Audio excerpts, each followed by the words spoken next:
Start. अच्छा, अब एक बात और अच्छी तरह समझ लो। सूर्य से पृथ्वी की ओर जो प्रकाश आता है उसमें बड़ी तेज पराबैंगनी यानी अल्ट्रावायलेट किरणें भी होती हैं। वे अगर सीधी पृथ्वी पर पहुंच जाएं तो उनसे मनुष्यों, जीव जंतुओं और पेड़ पौधों का जीवन खतरे में पड़ सकता है। मुझे लग रहा है कि यह पढ़कर तुम अवश्य हंस दोगी। चंद, पिछली बार जब तुम यहाँ आई थी तो मैंने ही तुम्हें बताया था, सुबह सुबह सूरज की धूप सेंकनी चाहिए। इससे हमारे शरीर में विटामिन डी बनता है और हड्डियाँ मजबूत होती हैं। अभी तुम यहाँ होती तो मुझे ज़रूर मुँह चिढ़ाती, लेकिन मेरी प्यारी पोती सुबह सुबह वायुमंडल की मोटी परतों को पार करके हमारी धरती तक जो पराबैंगनी किरणें पहुँचती हैं वे हल्की होती हैं और शरीर को लाभ पहुँचाती हैं। चक्कर में पड़ गई ना? वे ही पराबैंगनी किरणें लाभदायक, वे ही नुकसानदायक। तेज पराबैंगनी किरणों को तो ओजोन की परत समताप मंडल के ऊपर ही रोक लेती है। इसीलिए ओजोन की इस परत को सुरक्षा कवच कहते हैं। चंद, प्रचंड पराबैंगनी किरणें अगर सीधी धरती पर आ जाएं तो जीव जंतु तड़प कर मर जाएंगे और पेड़ पौधे सूख जाएंगे। इससे धरती पर जीवन नष्ट हो जाएगा।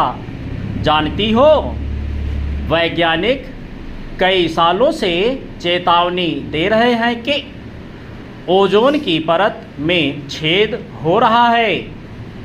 यह परत कमज़ोर पड़ रही है। इसके कारण तेज पराबैंगनी किरणें पृथ्वी पर पड़ेंगी। उनसे लोगों को चमड़ी का कैंसर हो सकता है, शरीर गल सकता है। इसलिए वे कह रहे हैं कि इस परत को बचाओ, सुरक्षा कवच को मजबूत करो। इस परत को कमज़ोर करने वाले रसायनों को रोको। रसायन पढ़कर तुम ज़रूर चौंक जाओगी, सोचोगी आखिर ये कौन से रसायन हैं। यह भी बता रहा हूँ। इन रसायनों को कहते हैं क्लोरोफ्लोरोकार्बन। चंद, तुम सोचोगी, बाप रे, इतना बड़ा नाम। चलो इनका छोटा नाम याद कर लो, CFC। इनके अलावा खेतों में जो रासायनिक उर्वरक डालते हैं उनसे निकलने वाली नाइट्रोजन ऑक्साइड और हवाई जहाज़ों से निकलने वाली गैसों का धुआं भी ओजोन की परत को नुकसान पहुंचाते हैं। पल्लवी, इन रसायनों के कण ऊपर उठकर सीधे ओजोन की परत में पहुंचते हैं। वहां पराबैंगनी किरणें इन्हें तोड़कर क्लोरीन के परमाणु बनाती हैं और क्लोरीन के परमाणु ओजोन के दुश्मन हैं। वे ओजोन को तोड़कर ऑक्सीजन में बदलते रहते हैं। क्लोरीन का एक परमाणु ओजोन के 1 लाख अणुओं को तोड़ सकता है। इस तरह ओजोन की परत कमज़ोर पड़ती जाती है। सबसे अधिक नुकसान CFC रसायनों का हो रहा है।